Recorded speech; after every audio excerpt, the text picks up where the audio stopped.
놀랐지 미안해 사과 난 매일 이런 나 무례한 거 알아도 질러보려 해 눌러요.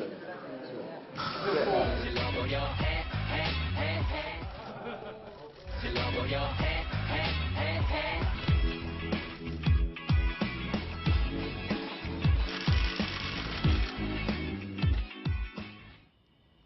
네, 정세균 국회의장이 지금 그 펜싱을 하고 있습니다만 그림을 보니까 이런 생각이 드네요. 저 앞에 있는 그 펜싱 선수가 아니라 박근혜 대통령이라면 요즘에 박 대통령 개헌하지요 이렇게 찔러보는 행복 아닙니까? 또 뭐 최근에 발언이 있었죠. 그러니까 지금 요번에 이 발언은 아마 청와대 좀 기분이 굉장히 나쁠 것 같아요. 그러니까 박근혜 대통령이 지금 사실 지금 뭐 별로 내세울 게 없는 대통령 아니냐.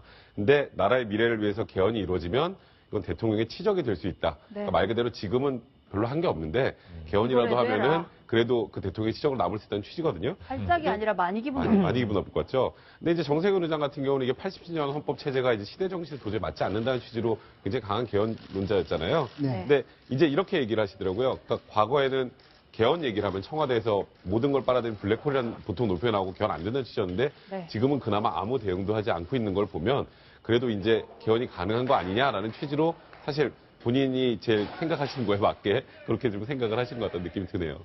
네, 이정우 차장. 어쨌든 총선 이후에 정치권에서 개헌을 해야 된다는 논의가 계속 이어져 오고 있는데 어떤 방향으로 전개가 되고 있습니까? 이번에 얘기가 나오고 있는 개헌의 핵심은 권력 구조 개편입니다. 사실 개헌이라 그러면 영토 조항에서 뭐 시작해서 뭐 통일 이후 시대를 대비해서 이렇게 개헌을 해야 된다는 얘기가 나오지만 그런 이념적 갈등 요소가 있는 건 다 제쳐두고 일단 권력 구조에만 집중을 하자는 거고요. 그 핵심은 이원집 정부제냐 아니면 4년 중임제냐 이런 것들이에요.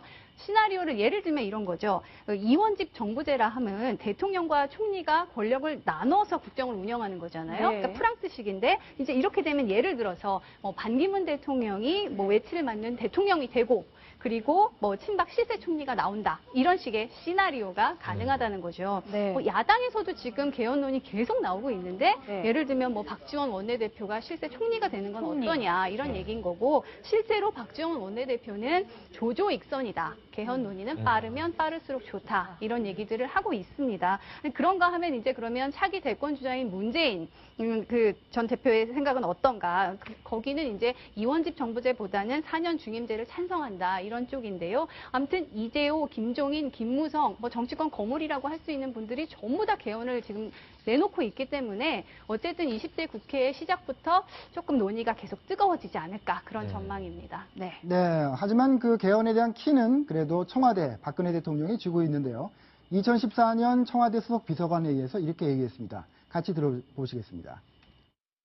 장기간 표류하던 국회가 정상화돼서 이제 민생 법안과 경제 살리기에 주력해야 하는데 개헌 논의 등 다른 곳으로 국가 역량을 분산시킬 경우 또 다른 경제의 블랙홀을 유발시킬 수 있습니다.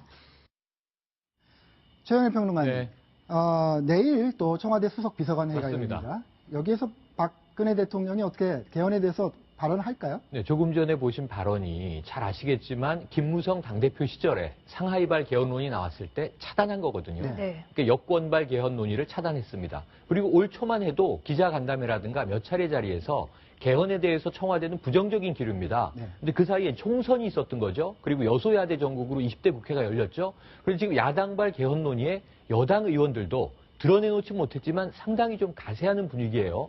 다만 이제 내용이 갈리죠. 대통령 4년 중임제 지지가 있고 이원 집정부제 지지가 있는데 내일 저는 청와대에서 지금 경제가 좀 살아날 조짐이라도 있으면 뭔가 좀 한번 논의라도 해보시오. 그럴 수 있겠는데 브렉시트 직후 아닙니까? 내일 주식시장 개장하면 어떻게 될지 모르죠. 청와대가 굉장히 신중할 거라고 예견을 해봅니다. 잠깐 더민주 얘기를 해볼게요. 오늘 국회에서 그 더민주에서 중앙정부와의 각을 세우는 회의가 있었는데요. 여기에 참석한 더민주 소속의 이시종 충북도지사가 중앙정부를 편들고 더민주가 잘못했다 이런 얘기를 했거든요. 무슨 얘기인지 한번 일단 듣고 얘기 나눠보겠습니다. 지금 그 지방재정개혁과 관련돼서 그 경기도의 일련의 사태 이렇게 보면은 마치 우리 더민주장이 수도권 공화국임을 선언하노라 이런 것 같은 느낌을 우리가 받을 정도로 우리 지방의 의견을 전혀 무시되는 이런 느낌을 제가 받습니다.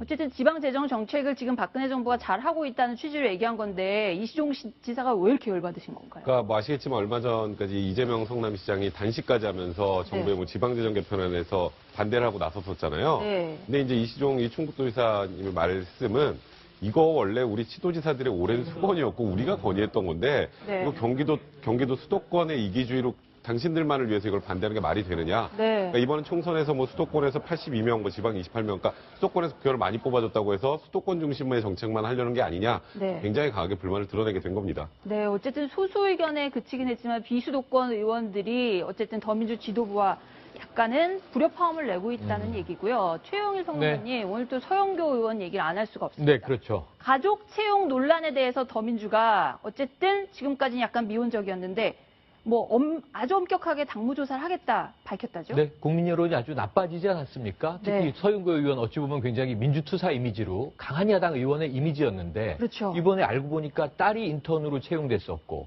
그다음에 친오빠가 회계 담당자를 관리했는데 이 대학에 재직하는 교수였고 네. 그다음에 남동생이 또 이 보좌관으로 있었고 네. 가족 문제가 계속 나오죠. 또 국정감사 때 남편이 함께 이제 판검사와 배석한 자리에 있었느냐 없었느냐 등등. 거기에 논문 표절까지 나왔습니다. 지금 6종 세트가 나왔는데요. 네. 김종인 비대위 대표가 엄격하게 당무조사를 하라 이렇게 지시를 했고요. 네. 그 결과에 따라서 이제 징계 수위가 결정될 것 같습니다. 네. 내일 또 박선숙 국민의당 의원 같은 경우에는 검찰의 리베이트 의혹 때문에 소환된다고 하고요. 그 야권 지지자들이 굉장히 실망할 것 같습니다. 최영일 평론가님 지금 말씀하셨는데요. 박선숙 의원이나 서영교 의원이 전부 다 대여 공격수들 아니에요. 맞습니다. 그리고 굉장히 남들을 혼내는 얘기를 많이 했는데 네. 야권에 대한 지지가 좀 철회될 수도 있다 이런 얘기도 상당히 여쭤보고. 적지 않은 타격이 있겠죠. 그리고 지금 박선숙 의원의 경우에는 국민의당에서 진상조사단을 꾸렸을 때 네. 조금 더 엄격한 조사를 하고 발표를 했으면 좋았겠는데 당사자들 아무도 면담하지도 않고 일방적으로 문제없다고 발표했는데 지금 검찰발은 문제가 많다는 거 아닙니까? 네. 지금 왕주현 사무부총장 지금 영장이 지금 이제 구속될까 말까 위기잖아요. 그렇죠. 내일 이제 마지막으로 박선숙 사무총장이 출두하게 되면 아마 제가 보기에는 검찰 이 수사 결과 발표는 이 국민의당 입장과 많이 다를 것 같아서 그런 파장이 커질 것 같습니다. 네.